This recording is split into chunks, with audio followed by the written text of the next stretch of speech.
കേരള സർവകലാശാല vice chancellor Mohan കുന്നുമ്മലിന്റെ വിവാദ പ്രസംഗത്തിൽ പ്രതിഷേധത്തിനൊരുങ്ങി SFI. നാളെ സർവകലാശാല ആസ്ഥാനത്തേക്ക് മാർച്ച് നടത്തും.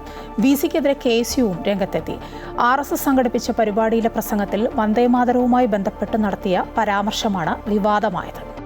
RSS തിരുവനന്തപുരം മണിവിളയിൽ സംഘടിപ്പിച്ച സങ്കൽപ് 2026 എന്ന പരിപാടിയിലായിരുന്നു കേരള സർവകലാശാല VC മോഹനൻ കുന്നുമ്മലിന്റെ പരാമർശം. കുഞ്ഞുങ്ങളെ നിങ്ങളെ ഏൽപ്പിച്ചിരിക്കുന്നത് ഭാരതമാതാവാണ്. വികസിത ഭാരതത്തിനു വേണ്ടി ഇവരെ നിങ്ങളുടെ വീട്ടിൽ ഏൽപ്പിച്ചിരിക്കുകയാണ്. ഭാരതം അമ്മയായതിനാലാണ് വന്ദേമാതരം എന്ന് പാടുന്നത്. അമ്മ ആരാണ് എന്നറിയാത്തവരാണ് വന്ദേമാതരം എതിർക്കുന്നത്. അവരും മാറും, ഈ നാട് മാറുകയാണ് എന്നുമായിരുന്നു മോഹനൻ കുന്നുമ്മലിന്റെ പരാമർശം.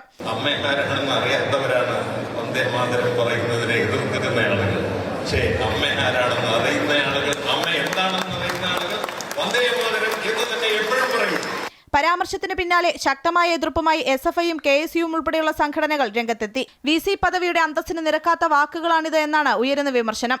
നാളെ കേരള സർവകലാശാല ആസ്ഥാനത്തേക്ക് SFI മാർച്ച് നടത്തും. പ്രതിഷേധ പരിപാടികളുമായി മുന്നോട്ടു പോകാനാണ് KSUവിന്റെയും തീരുമാനം. അമൃത ന്യൂസ്, തിരുവനന്തപുരം.